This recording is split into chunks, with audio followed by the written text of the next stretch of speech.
তারা বর্ণনা দিচ্ছিলেন এরপর কি হবে। তোমাকে এটা জানিয়ে রাখে এই মুহূর্তে কার্তিক মহারাজ তিনি এই মুহূর্তে উপস্থিত রয়েছেন। আমরা একটু যাই কথা বলি মহারাজের সঙ্গে। মহারাজ, আজকে এই এত বড় একটা অনুষ্ঠান, এত বড় একটা কার্যক্রম করা হয়, আমরা গতবারও দেখেছি, এবারও দেখছি, আপনি নিজে উপস্থিত রয়েছেন, সবটা ক্ষতিই দেখছেন। আমাদের যদি বলেন যে আজকের দিনটা কতটা গুরুত্বপূর্ণ। আজকের দিনটা সনাতনী হিন্দুদের কাছে বিরাট পবিত্র দিন। স্বয়ং ভগবান হতাশাগ্রস্ত বিষাদগ্রস্ত অর্জুনকে আজকে উপদেশ শুরু করলেন।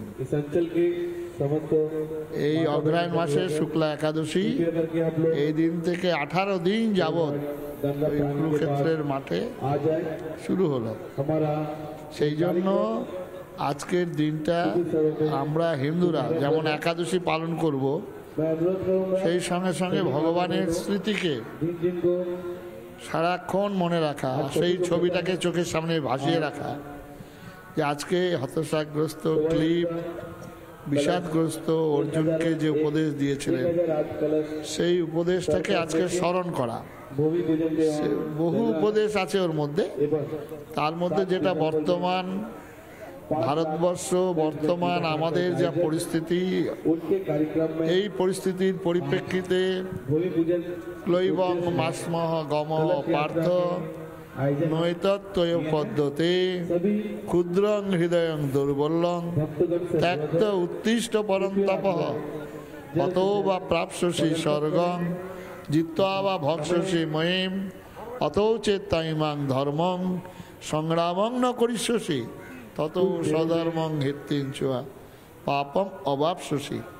এই বার্তাটাই বর্তমান ভারতবর্ষের, বর্তমান বাংলার, বর্তমান সমাজের দুরবস্থার পরিপ্রেক্ষিতে এই বাণীটি হচ্ছে আমাদের আজকে পালন করা।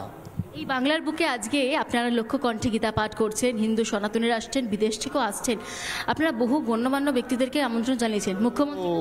হ্যাঁ, অবশ্যই, ওইটা প্রোটোকল, নিয়ম। মানে ওই চেয়ারে যিনি থাকবেন তাকে আমন্ত্রণ জানাতে হয়। আসবেন উনি?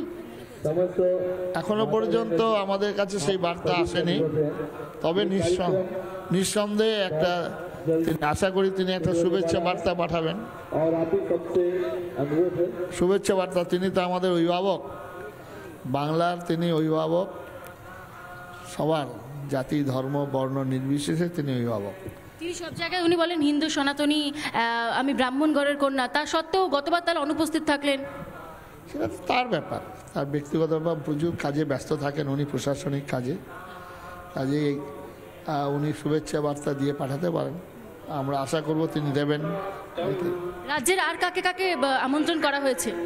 মোটামুটি আমার সমস্ত এমএলএ যারা আছেন, বিরোধী এবং শাসক দলের সবাইকে জানানো হয়েছে। আর আমাদের মধ্যে যারা আছেন বিশিষ্ট জন, যেমন রাজ্যপাল একটু প্রথম, তাকে জানানো হয়েছে। উনি উত্তর দিয়েছেন। হাইকোর্টে অবশ্যই হাইকোর্টের বিচারপতিদের জানানো হয়েছে, বড় বড় লয়ারদের জানা হয়েছে, ডাক্তারদের জানা হয়েছে, যারা ভাইস চ্যান্সেলর বিভিন্ন ইউনিভার্সিটির অধ্যাপক, তাদের জানানো হয়েছে। আমাদের পরিচিত যারা এমনি আছেন, যেমন মাসুম আক্তার, ওনাকে সকলকেই। রাজ্যপাল উত্তর দিলেন তিনি আসবেন, অবশ্যই আসবেন। আর মিডিয়া বন্ধুদের বিশেষ করে ধন্যবাদ। আর বাংলা তোমরা খুব করে প্রচারে, আজ থেকেই প্রচারে লেগে যাবে একদম। রাজ্যপাল তো কথা দিয়েছেন আসবেন, কিন্তু মুখ্যমন্ত্রীর তরফ থেকে কোনো উত্তর পেয়ে না, উনি এখনো উত্তর দেননি।